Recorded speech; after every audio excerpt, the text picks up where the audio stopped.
Thank you for joining us today for our webinar, Enable Your North America Channel Sales Organization for Success with Channel Navigator. My name is Clark Richter. I'm the founder of Channel Navigator, and here's the agenda we'll be following today. We're coming at this from a channel marketing perspective, talking about some of the issues that we see in the marketplace in channel marketing in the technology field. We're going to go over the Channel Navigator solution and how we gather our data and information, and spend the bulk of our time on a specific use case of a virtualization vendor and how they leverage Channel Navigator for their partner recruitment efforts. And finally, we'll have a Q&A.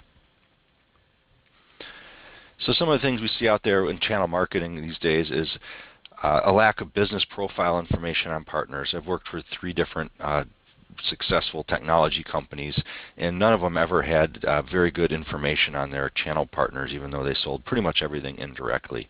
There's no way to really segment the partner other than whether they're a partner or not a partner. Not much information or intelligence on how many employees, what percentage of business were of their overall revenue, metrics on engineers, things like that. So another thing we see is a lot of the data sources people look to for information on businesses is not really designed for the channel or the IT industry specifically. Sources like Hoover's or general business databases, they have 40 million accounts in there, and they rely on kind of antiquated NAC and SIC codes from the federal government to try to classify businesses. So many of the technology resellers that we are targeting actually are identified as things like electrical engineering firms or maybe something else that they originally classified themselves as when they incorporated 15 years ago. We also see a lot of high-salaried salespeople spending a lot of time doing administrative tasks, updating contacts in the CRM, and this is something that we feel marketing can help provide, and much more cost-effectively than having people add the contacts manually to the CRM system. We estimate it's about $2 per contact to have a $100,000 a year salesperson add a contact to a CRM system. Everybody's interested in quality partners versus quantity. Many people have a pretty broad channel, but they want to sift through that and find the specific partners that are actually producing revenue for them, more loyal to them, and they want to find other partners like that. And I think our tool will help you identify those types of partners. It's a very dynamic industry, constantly changing. The market conditions change from quarter to quarter. Many people are driven by quarterly metrics, whether it's an MBO or a sales quarter, and everybody lives and dies by the quarter. So what we're trying to provide here is a tool that can help you evolve as your channel does and meet the new requirements or MBOs and so forth that are put in front of you. And especially employee turnover is very dynamic. We see regular turnover in the channel of upwards of 3% of staff per month turning over, similar numbers in the vendor area. So limited funds that you have to try to deliver a measurable ROI. We certainly understand this challenge that's put forth by management. And then finally, sales wants it handed to them on a silver platter, and they don't want to give any credit to marketing ever. Most people in sales have very short-term memories of where that maybe a lead originated from and how that got fostered and developed through the sales process. Specifically, email marketing challenges, because a lot of what we're talking about is focused on email marketing as the marketing vehicle. As information overload, anybody that is in IT industry, you can't even deal with all the email that comes at you.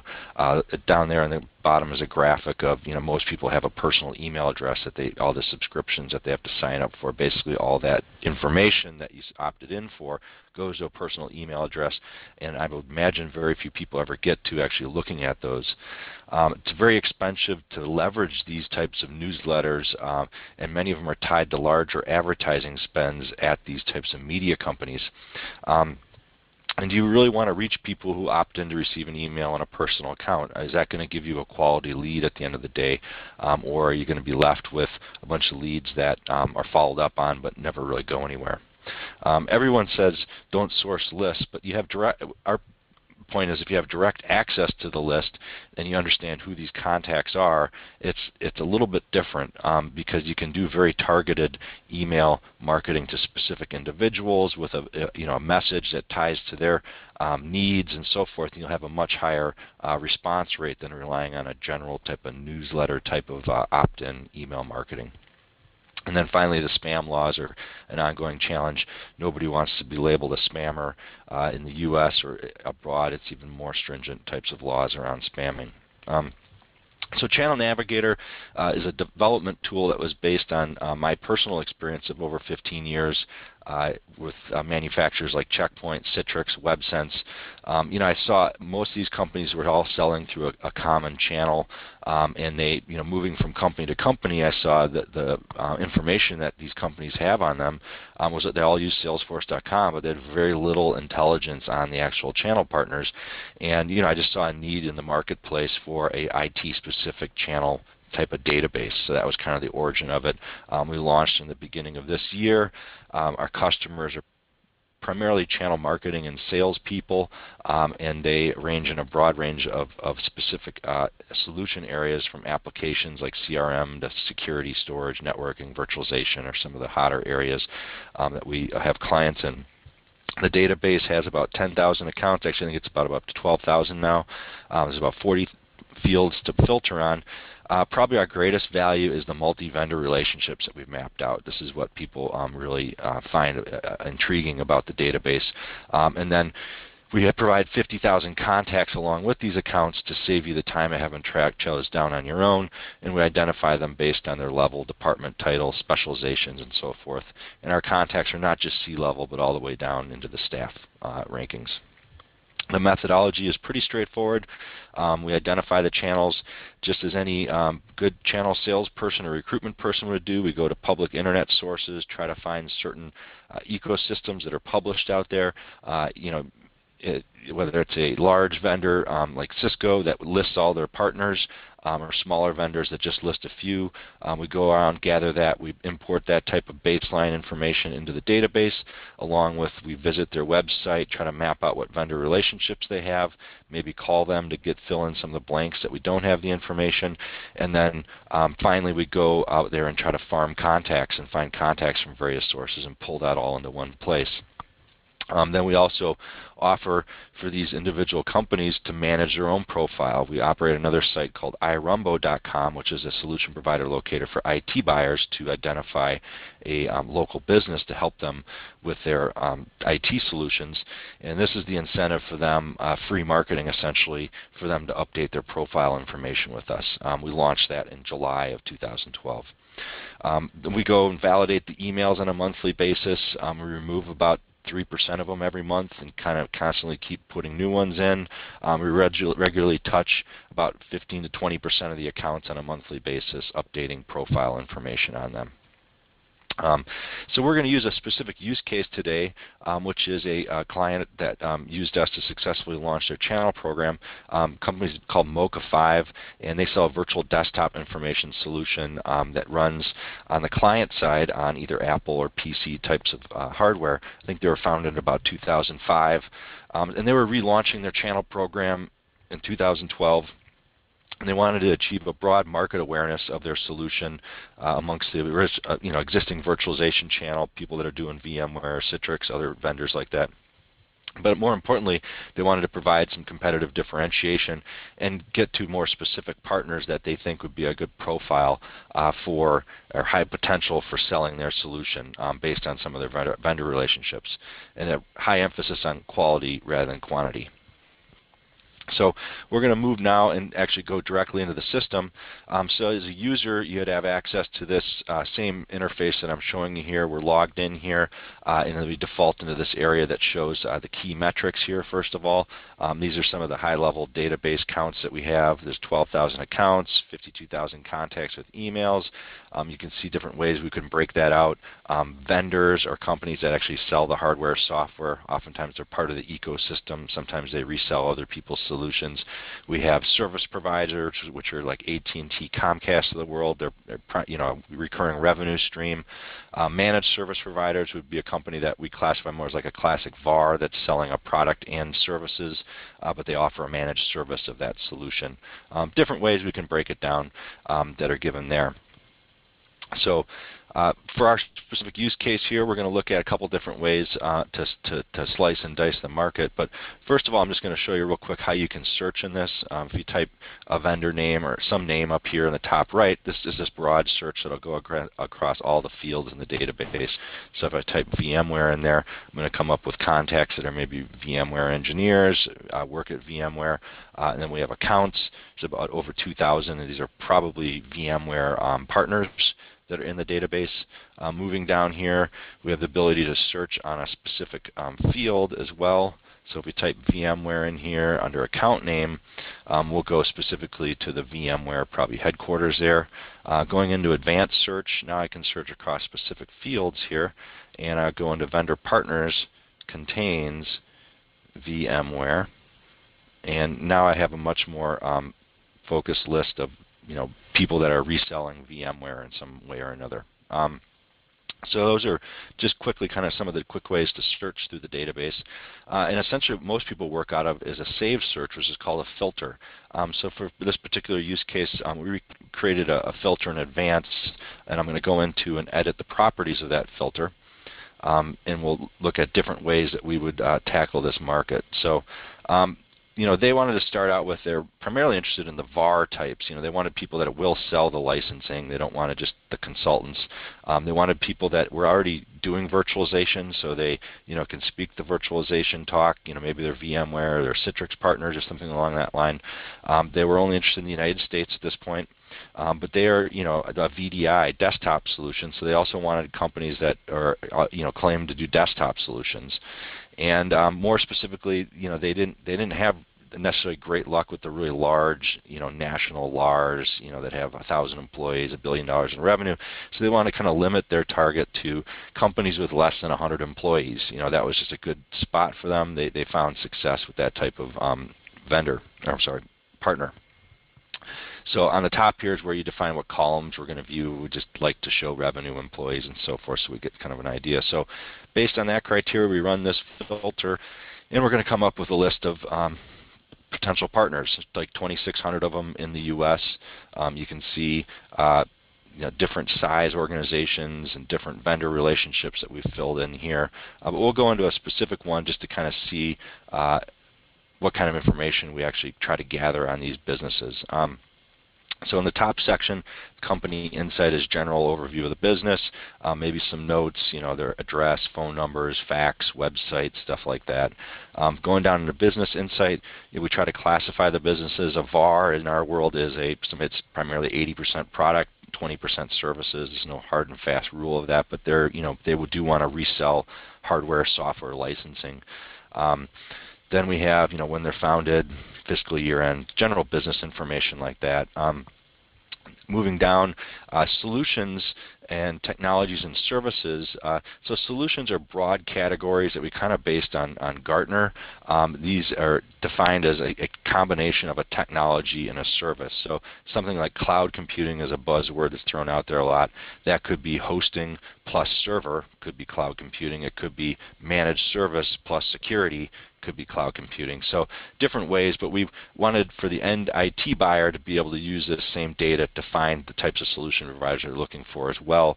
So we start with broad categories of solutions and narrow it down based on technologies. And the services are recurring revenues, so it's something that they charge on an hourly or monthly basis.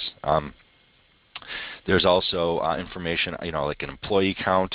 We try to gather how many technical versus sales employees we have. We certainly don't have this for every business in the database, but that's our goal. And then a revenue, so you kind of get a feel for the overall business. On the left-hand side here, vendor-partner relationships under Partner Insight is the the vendors that they list on their website primarily. And on the right-hand side is information we've gathered off of public vendor partner locators where they list certain partnership levels, and obviously that implies a certain amount of revenue, perhaps engineering expertise. Sometimes we capture when they drop vendors or drop them off their website, type the technical certifications they have. This is a whole world of acronyms, but we do have some intelligence on that, and distributors that they use.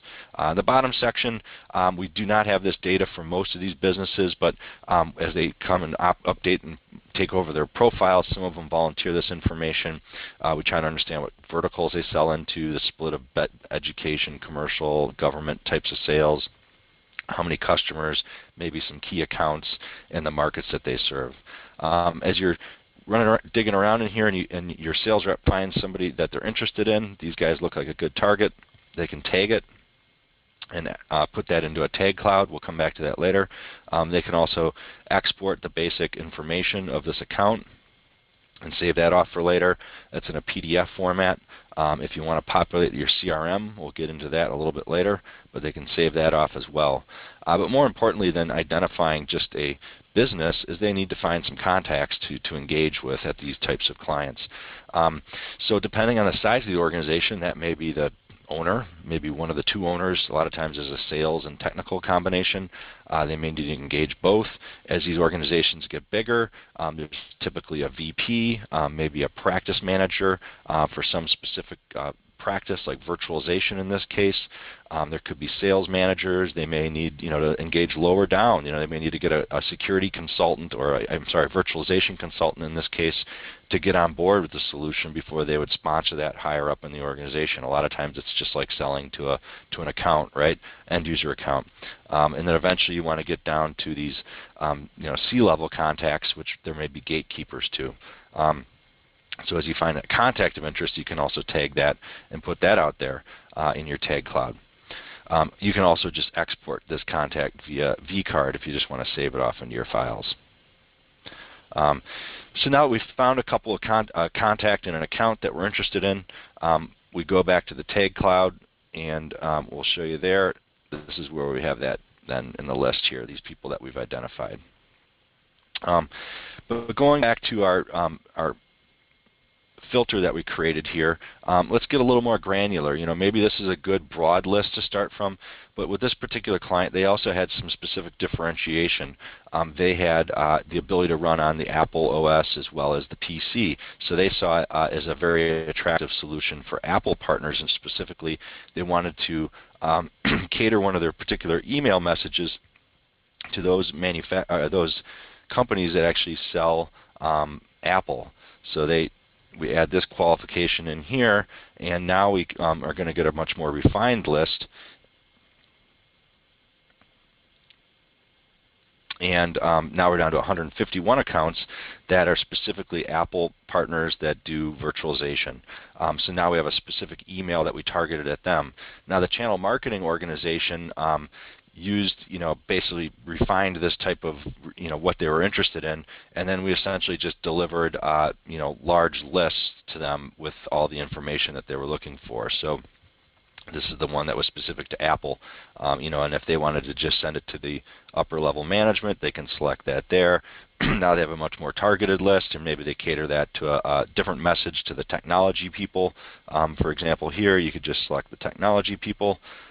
So the engineers, or maybe it's a much more product-focused message versus sales was maybe more of a, how much money you're going to make kind of message. So the channel marketing organization had basically the raw data of all these contacts, including the mailing addresses, email addresses. They did a broad email marketing campaign. In this case, they had great success with it. 125 people registered for a webinar on their channel program, and they're off and running from there. Very low opt-out rate as well. So that is, how the marketing department kind of plays into this, and then the salespeople each have individual logons, which they can, cater to their own territories and look for targeted partners based on what the same accounts that marketing is marketing to. So in this case, another use case we can look at here is maybe they have a rep that is going to go and visit a particular market like Denver, for example, and they, not only want to find a partner, but they want to find somebody who can do managed services specifically in that market. So here we've defined it as the state is the Colorado. They're a virtualization provider. They're a VAR. and they do managed services or claim to do managed services. And so we end up with results of about 20 businesses. Now, he can go into each, or she can go into each one of these, dig around, look at contacts, but maybe she just wants to send an email blast to kind of see if she elicits any kind of response. Well, we can look at that same filter. You can send us an email. We can quickly send you the same list via Excel for those particular contacts.